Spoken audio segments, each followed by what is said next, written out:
Kudus bersamamu.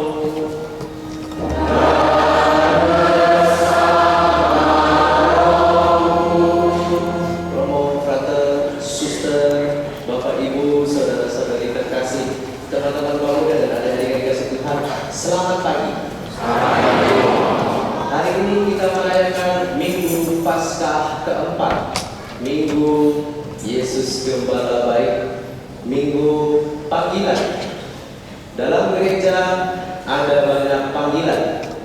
Salah satunya adalah panggilan berkeluarga yang paling sering dipilih umat Katolik. Ya, yang paling sering, yang paling favorit.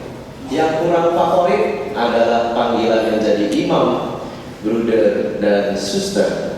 Makanya meskipun namanya Minggu Panggilan, biasanya doanya dikhususkan juga untuk mohon rahmat panggilan bagi imam, bruder, dan suster. Data masih menunjukkan adanya penurunan keberminatan orang untuk menjawab panggilan menjadi imam sekitar 30%, penurunan panggilan menjadi bruder atau biarawan termasuk imam biarawan sebesar 25%, menjadi suster sebesar 20%. Padahal gereja membutuhkan banyak pelayan-pelayannya, maka ini menjadi minggu untuk kita berlutut dan berdoa mohon panggilan. Dengan simbolis diarak, bukan berarak bersama para imam dan juga petugas liturgi, para calon-calon romo yang berasal dari paroki ini, para calon suster yang berasal dari paroki ini. Saya ucapkan selamat datang untuk Romo Ferry OFM dari kongregasi Ordo Fransiskan Frater Minorum yang tahun ini kita rayakan di dalam Jubileum Agung Fransiskan, kalau pernah mendengar dan sering didoakan dalam novena-novena Jubileum Tuhan Alam Ciptaan. Beliau adalah Romo OFM. Lalu ada Frater Hendra Omi, dia dari Toraja, ya, jauh dari sana, Sulawesi. Kalau susternya ada di bawah, Suster Kristofora ADM, ya, dengan senyum manisnya seperti biasa. Dia adalah suster yang bertugas di Cengkareng sini, tetangga. Saya impor dari Trinitas, jauh impor. Karena di sini nggak ada suster sih, jadi harus impor dari paroki tetangga. Maka mari kita satukan hati, karena dalam minggu panggilan ini tema panggilannya adalah One in Christ, United in Mission. Satu di dalam Kristus dan disatukan dengan misi. Maka kita berdoa saling mendukung panggilan satu sama lain, baik yang terpanggil menjadi keluarga maupun menjadi biarawan. Kita hening sejenak dan menyadari kelemahan dan dosa kita supaya layak merayakan misteri suci ini. Saya mengaku kepada Allah yang Maha Kuasa dan kepada saudara sekalian bahwa saya telah berdosa dengan pikiran dan perkataan, dengan perbuatan dan kelalaian. Saya berdosa, saya sungguh berdosa. Oleh sebab itu saya mohon pada Santa Bapa Maria, pada malaikat yang Roh Kudus, dan kepada saudara sekalian, supaya mendoakan saya kepada Tuhan. Semoga Allah yang Maha Kuasa mengasihi kita, mengampuni dosa kita dan mengangkat kita sampai ke hidup yang kekal.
Allah yang Maha Kuasa dan Kekal, Engkau memanggil kami masing-masing dengan nama dan menuntun kami di jalan hidup yang penuh makna sesuai dengan kehendak-Mu. Kami bersyukur atas anugerah panggilan hidup yang Kau tanamkan dalam hati umat-Mu. Kami mohon dampingilah semua yang telah Kau panggil dalam hidup imamat, hidup bakti, selibat awam, panggilan hidup keluarga, agar setia dalam pelayanan dan kasih. Bangkitkanlah dalam hati kaum muda keberanian untuk menanggapi panggilan-Mu dengan pengantaran Tuhan kami Yesus Kristus Putra-Mu yang hidup dan berkuasa bersama di Kau dalam persatuan Roh Kudus, Allah kini dan sepanjang segala masa. Amin.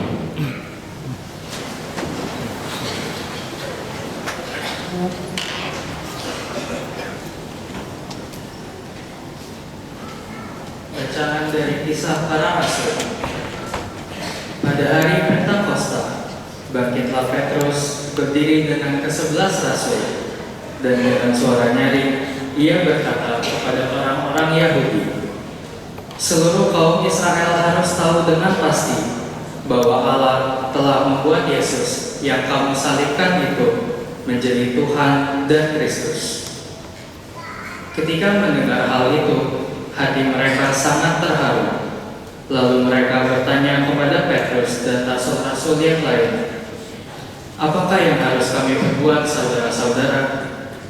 Jawab Petrus kepada mereka, "Bertobatlah, dan hendaklah kamu masing-masing memberi dirimu dibaptis dalam nama Yesus Kristus untuk pengampunan dosamu.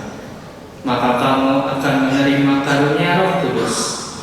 Sebab bagi kamulah janji itu, dan juga bagi anak-anakmu, dan bagi orang yang masih jauh, yaitu sebanyak yang akan dipanggil oleh Tuhan Allah kita." Dengan banyak perkataan lain lagi, Petrus memberi suatu kesaksian yang sungguh-sungguh, dan ia mengecam dan menasihati mereka, katanya, "Berilah dirimu diselamatkan dari angkatan yang jahat ini." Orang-orang yang menerima perkataan Petrus itu memberi diri dibaptis, dan pada hari itu jumlah mereka bertambah kira-kira 3.000 orang. Demikianlah sabda Tuhan. Tuhan,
Bacaan dari surat pertama Rasul Petrus.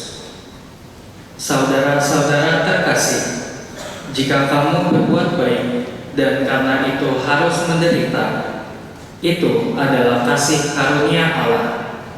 Sebab untuk itulah kamu dipanggil, karena Kristus pun telah menderita untuk kamu dan telah meninggalkan teladan bagimu, supaya kamu mengikuti jejaknya. Ia tidak berbuat dosa, dan tipu muslihat pun tidak ada dalam mulutnya. Ketika dicaci maki, ia tidak membalas dengan caci maki. Ketika menderita, ia tidak mengancam, tetapi menyerahkannya kepada Dia yang menghakimi dengan adil. Ia sendiri telah memikul dosa kita di dalam tubuhnya di kayu salib, supaya kita yang telah mati terhadap dosa hidup untuk kebenaran. Oleh bilur-bilurnya kamu telah disembuhkan, sebab dahulu kamu sesat seperti domba, tetapi sekarang kamu telah kembali kepada gembala dan pemelihara jiwamu. Demikianlah sabda Tuhan.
Sekali peristiwa Yesus bersabda, "Sesungguhnya Aku berkata kepadamu, siapa yang masuk ke dalam kandang domba tanpa melalui pintu, tetapi dengan memanjat dari tempat lain, ia adalah seorang pencuri dan seorang perampok. Tetapi siapa yang masuk melalui pintu, ia adalah gembala domba. Untuk Dia penjaga membuka pintu, dan domba-domba mendengarkan suaranya. Ia memanggil dombanya masing-masing menurut namanya dan menuntunnya keluar. Jika semua domba telah dibawanya keluar, ia berjalan di depan mereka, dan domba-domba itu mengikuti Dia, karena mereka mengenal suaranya.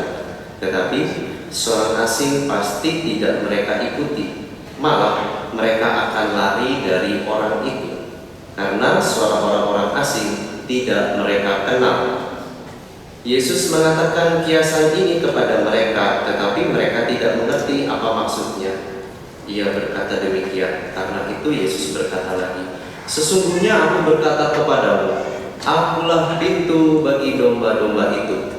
Semua orang yang datang sebelum Aku adalah pencuri dan perampok, dan domba-domba itu tidak mendengarkan mereka. Akulah pintu, siapa saja yang masuk melalui Aku, ia akan diselamatkan. Ia akan masuk dan keluar serta akan menemukan padang rumput. Pencuri datang hanya untuk mencuri, membunuh, dan membinasakan. Aku datang supaya mereka mempunyai hidup dan mempunyainya dengan berlimpah-limpah. Demikianlah sabda Tuhan.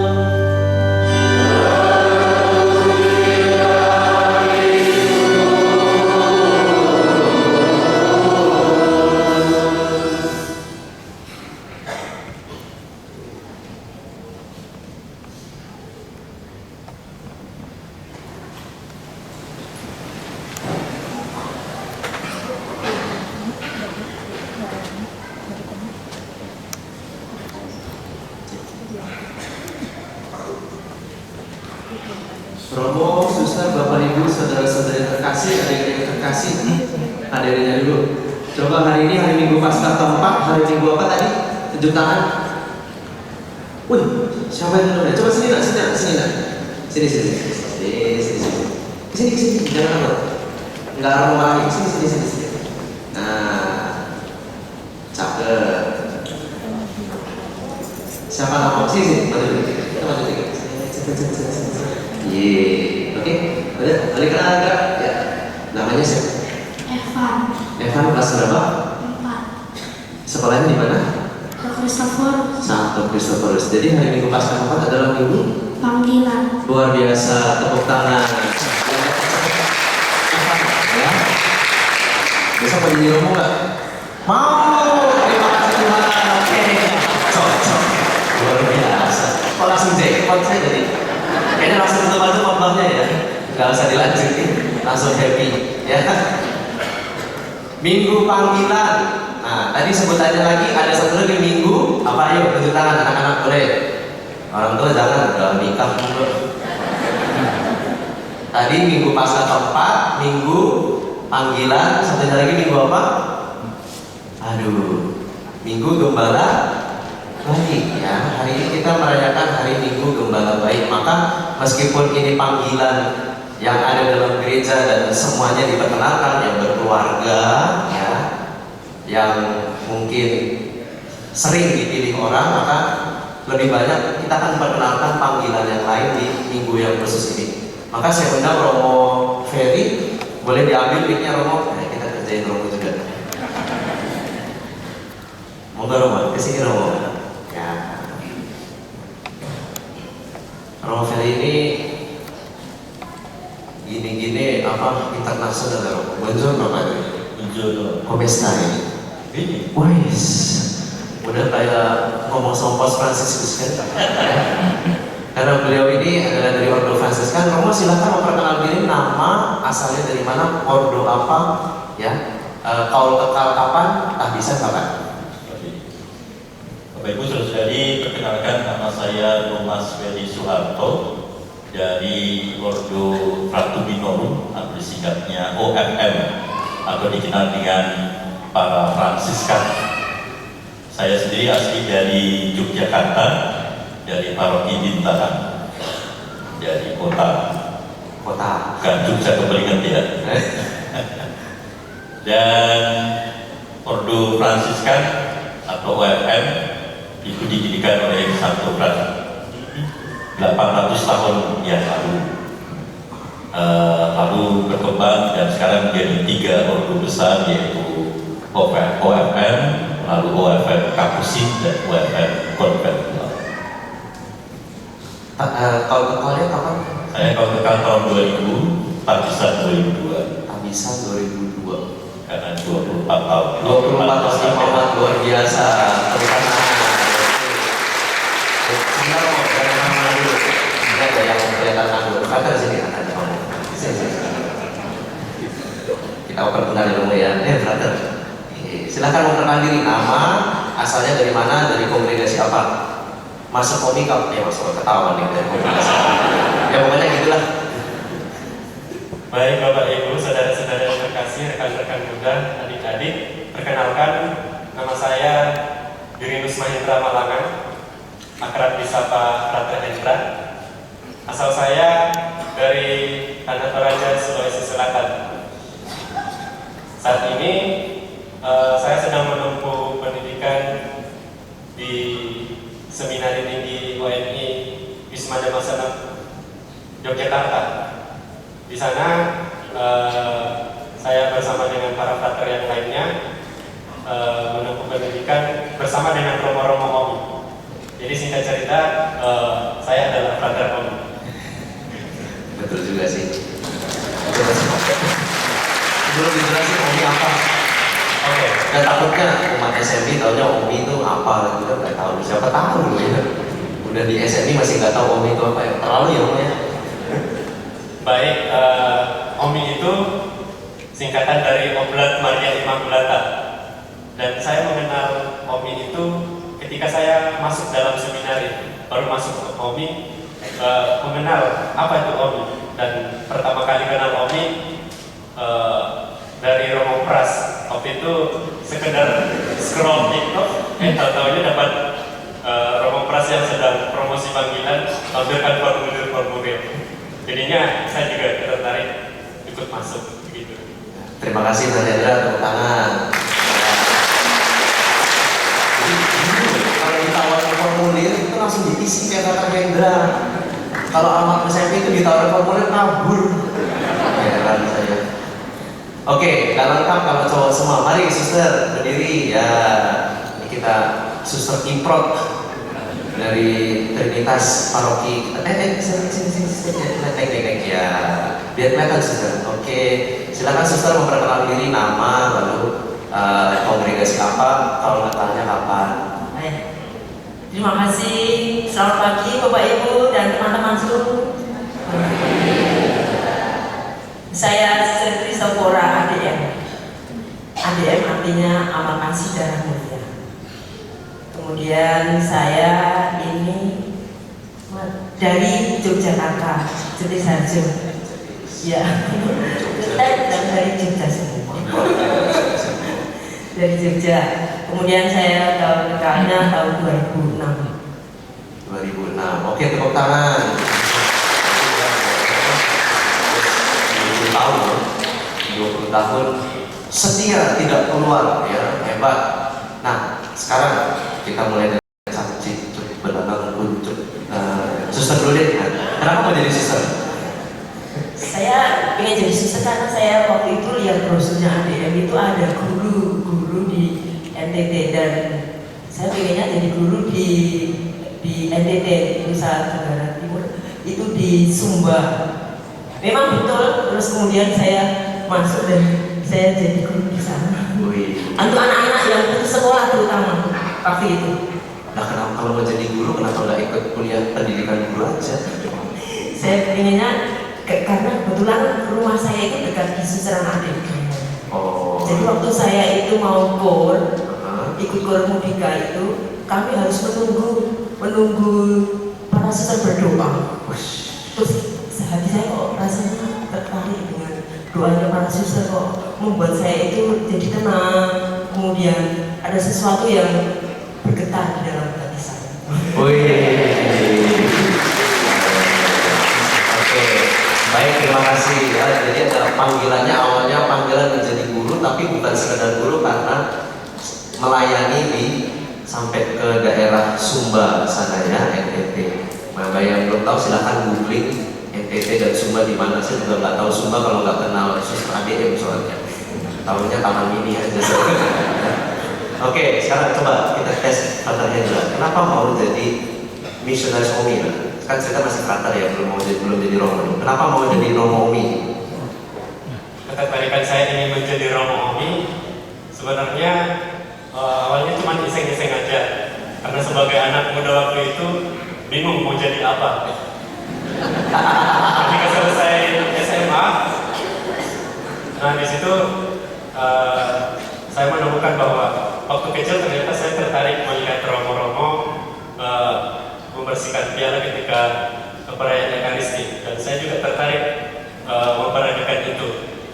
Dan singkat cerita, saya mengenal OMI ketika saya SMA, dan kemudian saya iseng-iseng untuk mendaftar. Cuma iseng-iseng doang, tahu-taunya bisa masuk gitu, ikut tes, kemudian keterima. dan saya ingin jadi OMI karena OMI romo-romonya itu bisa menjadi misionaris bukan hanya dalam negeri, bukan hanya di keuskupan, lingkup keuskupan, tetapi bisa keluar juga. Dan pada saat itu saya juga tertarik karena romo-romo OMI itu dekat dengan anak-anak muda. Dan jelasnya ketika saya masuk, ya saya mengalami kehidupan bersama dengan para formator saya, dan saya merasakan bahwa romo-romo OMI itu sangat dekat dengan umat, khususnya anak-anak muda yang ingin merasakan bagaimana terlibat dalam pelayanan gereja. Gitu. Tepuk tangan untuk harganya. Yang paling senior, kenapa dulu pengen jadi romo OFM lagi? Yang pertama pengen jadi romo dulu. Pengen jadi romo dulu, oke, satu-satu ya maaf. Jadi saya waktu kecil itu rumah saya tidak jauh dari pastoran. 3 menit sudah sampai pastoran di samping gereja. Dan kami waktu kalau pagi itu pertama kali saya jadi mesinas juga terpaksa waktu itu. Karena di Bintaran itu zaman saya pagi itu juga bisa biasa seharian juga harus ada mestinannya.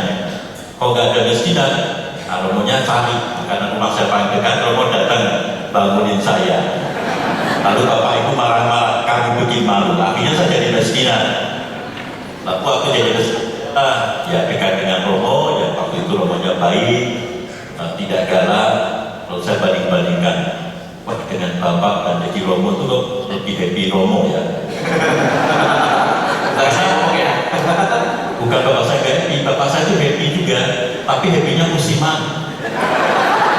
Kalau tanggal muda itu happy, itu tanggal mulai tua, itu mulai emosi. Karena gajinya menipis. Romo itu gak dapat gaji tapi happy terus kelihatannya ya.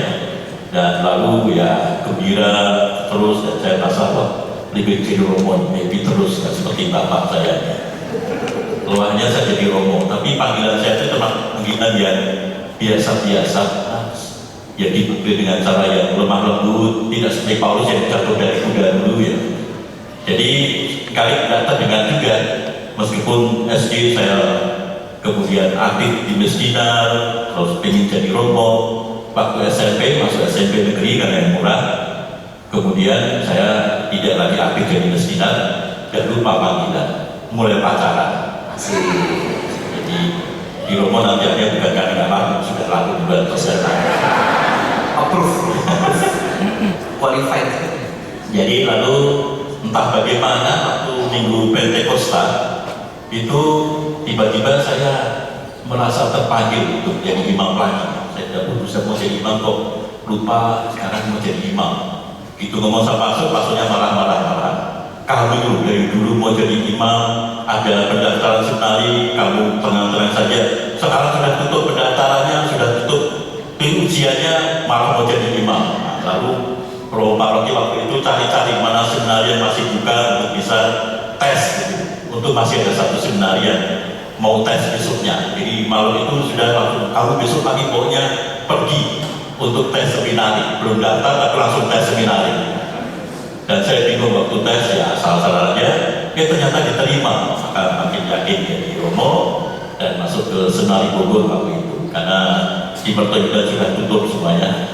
Akhirnya Bogor yang masih buka, saya masuk ke seminari Bogor. Disitulah saya ketemu dengan para Fransiskan. Tadi awalnya saya sih karena di Jogja kan hanya kenal Romo Yesuit sama Romo Projo Semarang. Begitu di sana, dia Romo Fransiskan kok beda, jubahnya beda. Lalu juga Romo ini amat sangat dekat dengan para seminari. Kalau libur dia kunjung ke rumah kami masing-masing, dan supaya bisa kunjung ke rumah kami, kenal keluarga kami. Lalu juga di Seminari Bogor kami biasanya ada seminari yang para pastor dipisahkan dengan para seminarisnya. Kami di sana tuh semua jadi satu. Jadi pastor juga makan semeja dengan kami dengan makanan yang kami makan juga apa adanya, sehingga kami merasa menunya sama ya, persembahan ya. Menunya sama. Menunya sama. Tempe semua. Tempe semua. Kalau dapat ayam ya dibagi semua. Jadi persaudaraan itu yang kami yang sangat membuat saya tertarik untuk masuk Fransiskan, yang memang namanya ordo saudara-saudara Nina. Jadi persaudaraan dan juga kedinaan biar jadi khas dari OFM. Oke, mantap, luar biasa.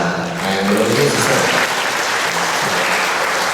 sisternya punya benefit 100% karena ADM di sini ya. Ini kan ada OMI, ada OFM. Ini undang-undang suster yang lain, tapi mereka tidak menjawab undangan itu, sehingga ini kesempatan suster meyakinkan anak-anak ini bahwa panggilan menjadi ADM itu menarik. Kenapa suster pilih jadi ADM? Pertama kali saya itu kan memang di Jogja itu ada beberapa kongregasi ya.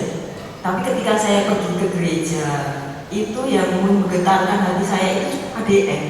Ketika saya duduk sama suster ADM, itu hatinya saya itu beda. Nah, kenapa itu?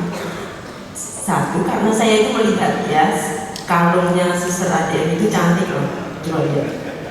Bagus sebenarnya saya. Tapi cantik ini kalau diperhatikan. Kok ada warnanya merah gitu? Warna merah ini tandanya, setelah saya tanya itu artinya itu setetes darah Kristus yang telah menebus kita dengan darahnya. Orang yang sudah dibebaskan dari belenggu pasti hatinya bersukacita. Maka ketika saya itu berjumpa dengan suster ADM itu, susternya itu ceria karena setelah diselidiki, karena mereka sudah ditebus dengan darah Kristus, dibebaskan dari belenggu dosa dan dilepaskan dari segala kesusahan. Kalau dalam bacaan kitab suci itu, mereka telah dicuci jubahnya dengan darah anak domba. Sangat membanggakan. Kemudian saya juga tertarik dengan logonya ADM itu. Logonya ADM itu anak domba yang berdiri kokoh dan dia ditombak mengalir darah yang mulia itu, tidak loyo tetapi semangat, menyambut tantangan dengan semangat dan sukacita. Itu yang saya temukan dalam diri pribadi suster ADM itu, yaitu selalu bersukacita. Rugi kalau tidak bersukacita, karena dia telah menebus kita dengan darahnya. Itu Luar biasa. Kalau saya kesini suci sekali, rasanya langsung akur ya dengar sharingnya suster. Mungkin kalau Pak kasih dengar sharing saya tuh, wah ini marketingnya doang, kalau nggak ada suci-sucinya. Nah, kalau ini adem ya dengarnya. kalau kan ada kunjungan suster itu ramah ya, ramah, kemudian membuat saya itu tertarik itu, karena mereka kalau datang ke rumah itu senantiasa memberikan diri, kemudian apapun yang mereka punya itu dia bagikan, kemudian murah hati tidak perlu. Luar biasa. Oke, terima kasih suster. Kata Hendra, coba ceritakan satu pengalaman yang membuat kamu tuh merasa, iya, memang saya mau pilih jalan panggilan ya, emang happy jalan panggilannya. Berkesan ya, berkesan. Bagi saya dalam menjalani panggilan sebagai biarawan khususnya di OMI, saya merasa bersyukur karena kasih Tuhan yang saya alami dalam kehidupan saya. Dan yang paling berkesan adalah ketika saya menerima busana kebiaraan. Dalam busana kebiaraan itu saya merasa bahwa pakaian yang saya gunakan, saya kenakan adalah Kristus sendiri. Bagaimana saya bisa menghadirkan Kristus dalam diri saya, kemudian juga bisa menjadi inspirasi bagi umat yang ingin memperdalam iman. Kemudian ketika pengikraran kaul pertama, yang paling berkesan juga bagi saya adalah ketika saya pertama kali mengenakan sabuk kebiaraan OMI warnanya hitam.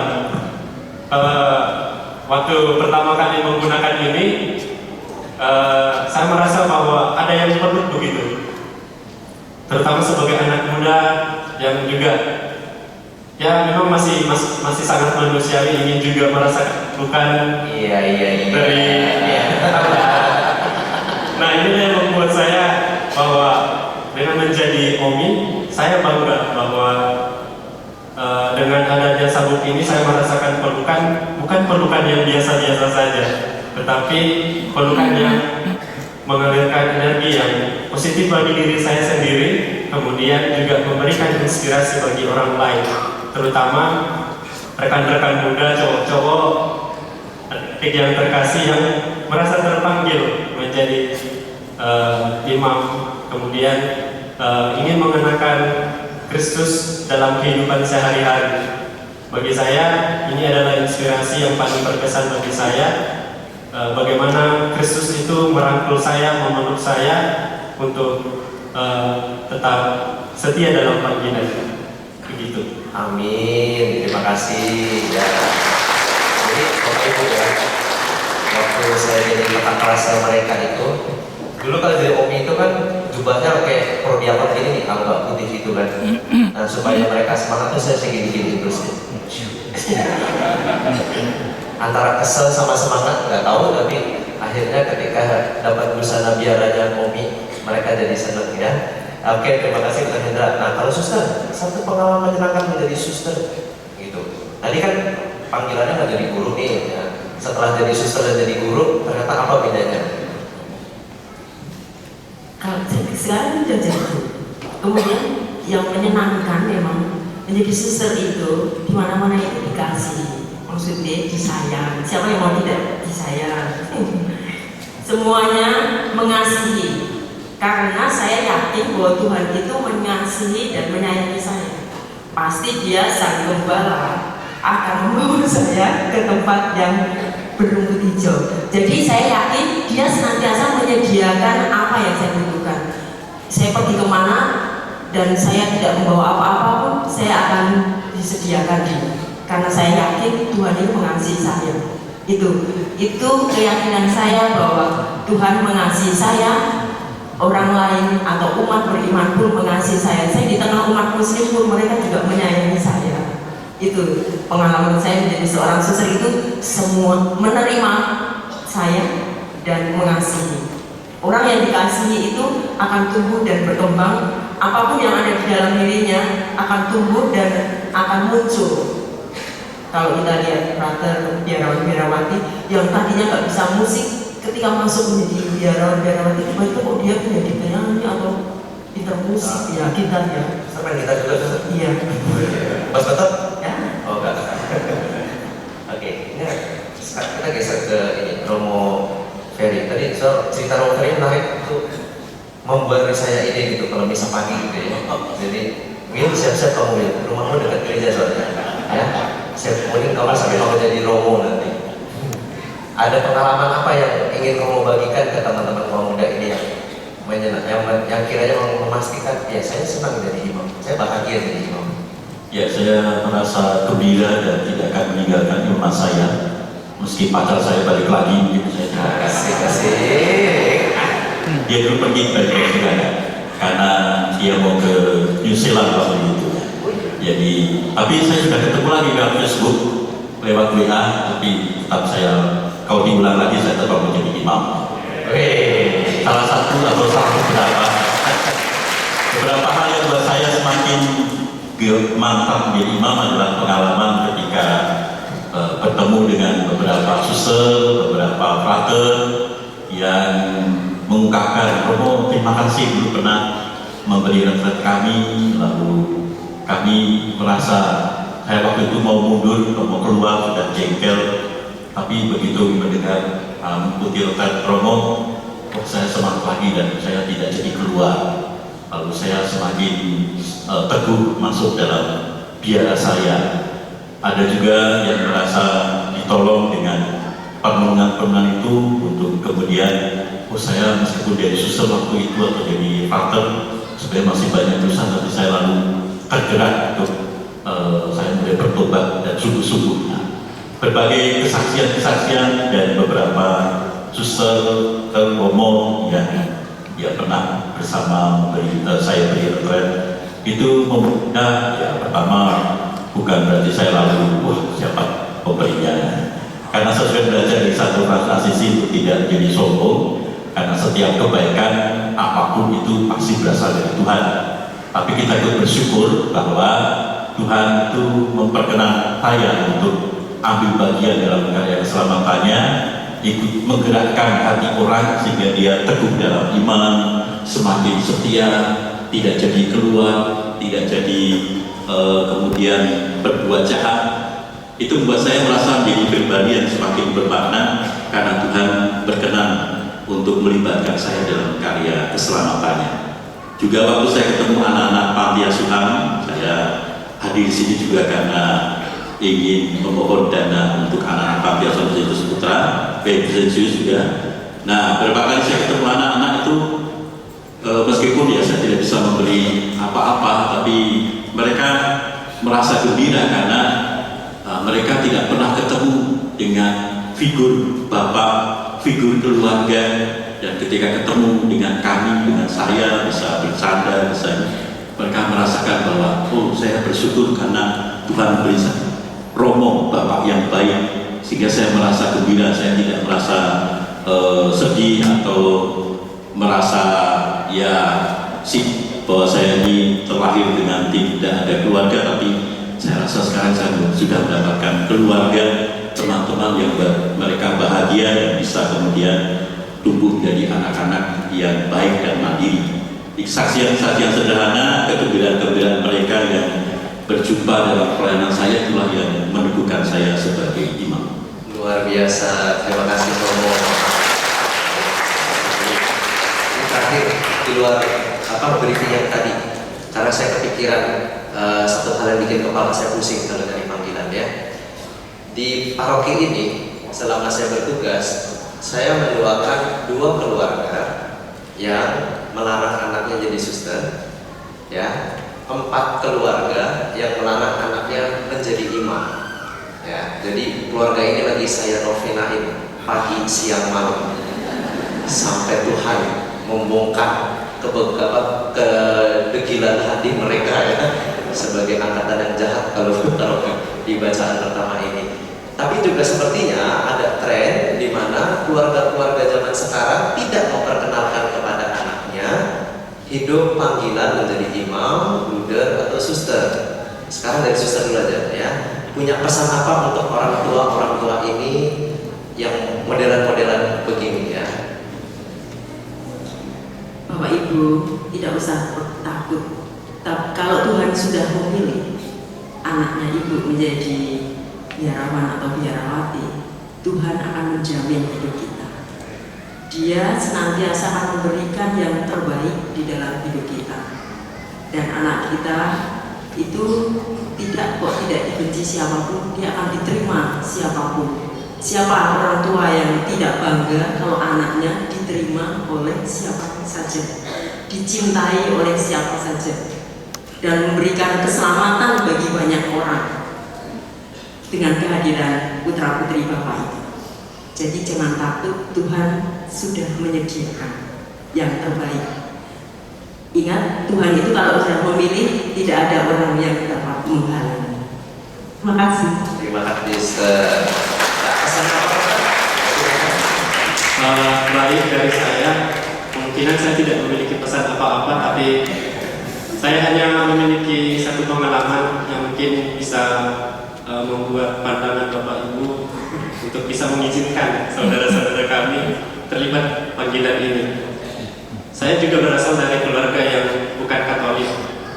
Awalnya saya agamanya Islam, kemudian lambat laun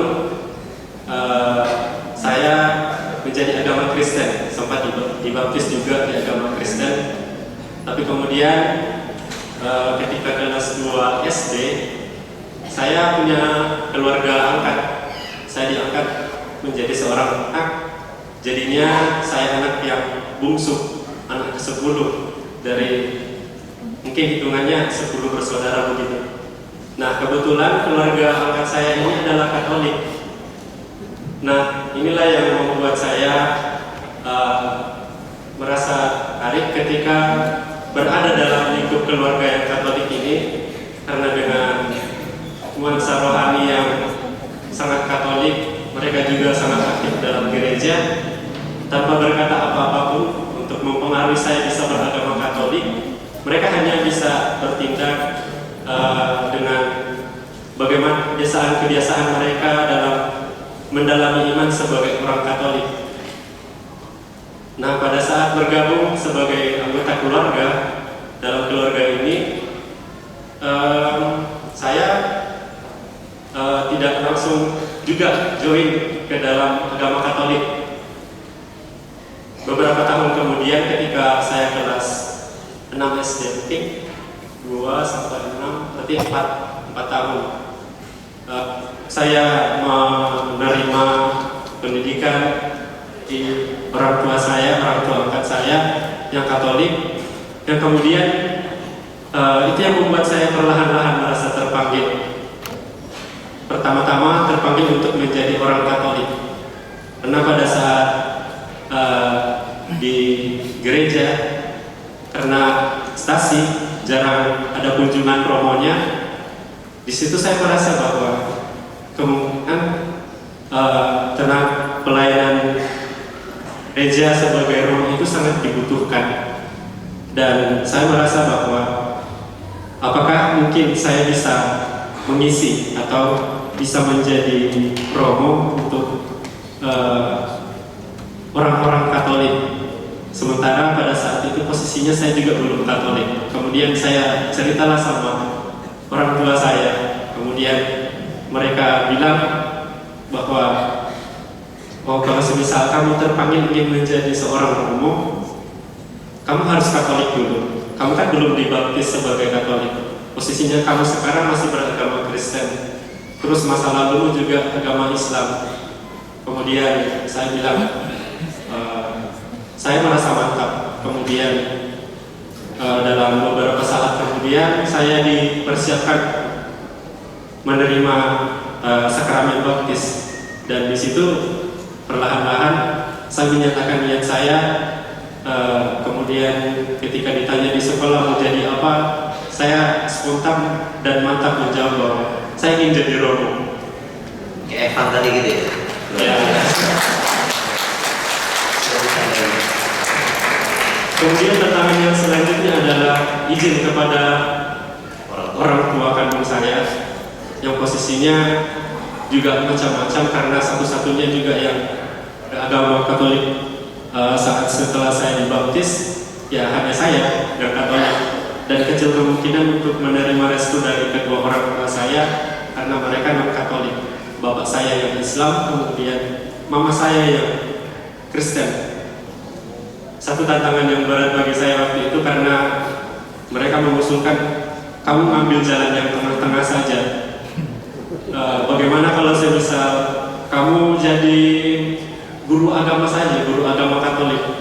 Waktu itu ada satu institusi pendidikan yang cukup dikenal baik di Toraja, namanya Stikper. Saya sudah dimintakan formulir ke sana untuk saya isi, tapi kemudian saya nggak kepikiran ke situ untuk bisa mau menjadi guru agama. Saya mau ketika terlibat dalam agama Katolik, saya pengennya menjadi pelayan juga. Dan pada saat itu tantangan yang lainnya adalah bagaimana saya harus membujuk orang tua saya, meyakinkan kedua orang tua saya bisa masuk dalam seminari.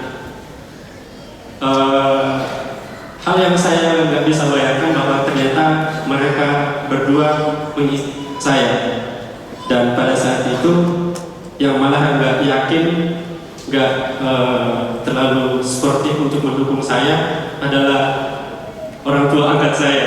Jadi mama saya, mama angkat saya. Yang Katolik berarti? Yang Katolik. Yang Katolik mana yang nggak merestui? Yang merestui. Dan saya merasa lucu juga karena waktu itu saya kepengennya mereka tuh yang mendukung saya untuk maju gitu loh. Tetapi malahan mereka yang menarik saya.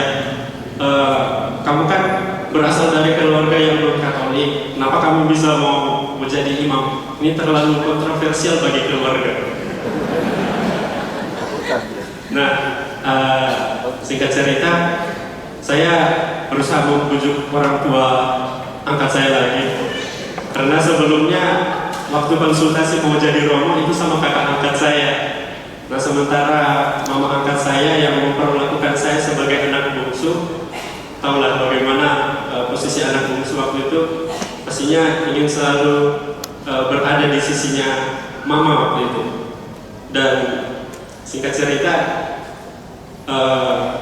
saya lewat belakang. Artinya ketika saya mendaftar masuk seminari OMI, saya pelan-pelan mengisi formulir, kemudian berkas-berkas yang diisi saya kirimkan melalui email kepada romo formator yang menangani. Kemudian ketika saya diterima, saya baru saya melaporkan kepada romo angkat saya bahwa, "Ma, saya diterima masuk seminarium." Nggak ada lagi penolakan kalau sudah ada penerimaan begini. Kemudian alasannya dia, minggu lalu kamu sudah dibayarkan uang tes untuk UTBK. Terus saya bilang, itu sih kayaknya bisa ditunda aja deh. Karena juga kepikiran untuk kuliah dulu. Saya ingin mau terlibat dalam kehidupan gereja.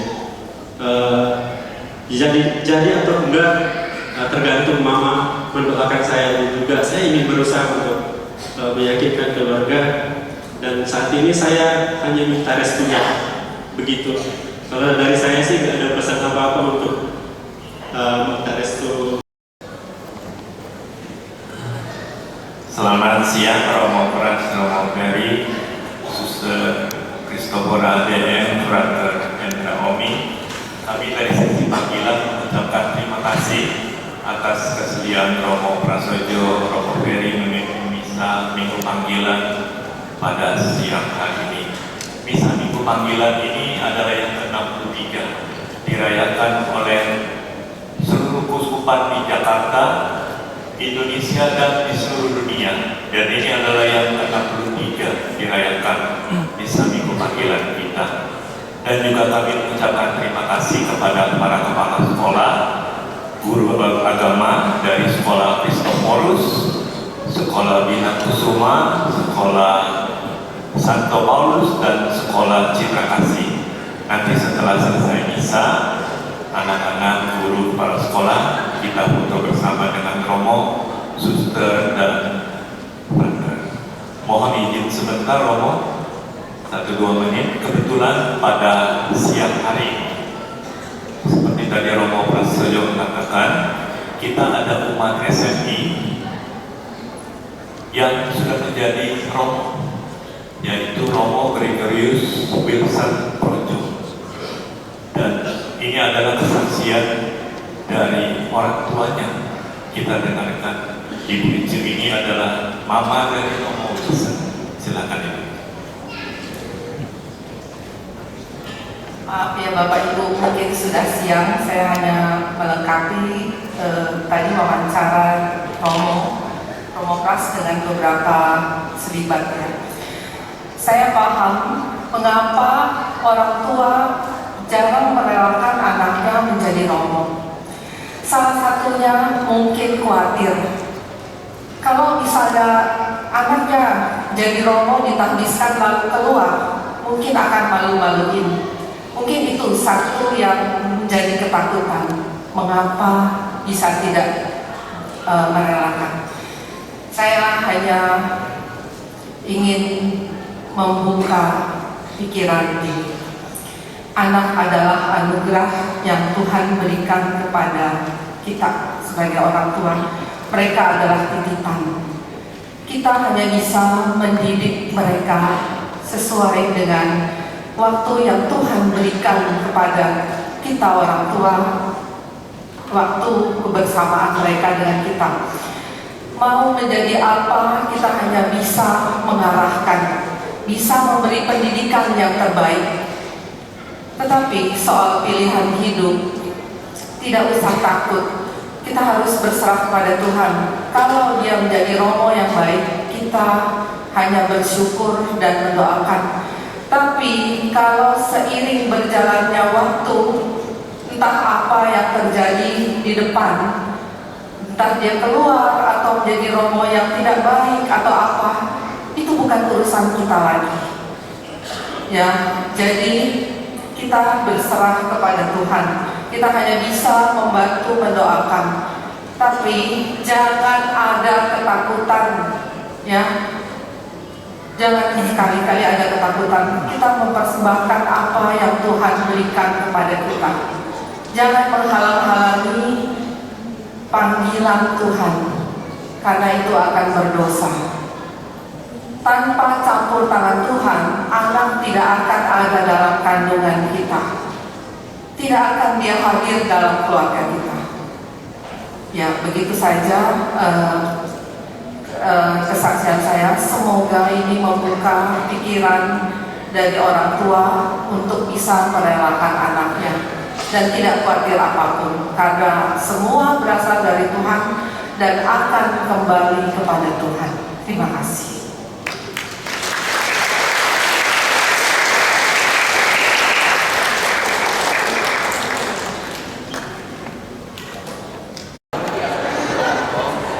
Mana Romo Pras?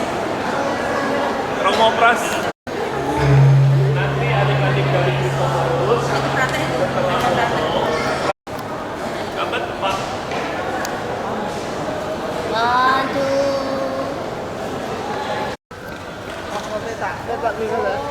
Dapat semuanya? Dapat.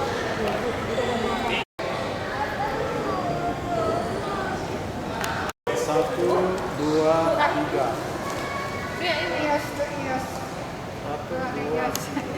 Oke,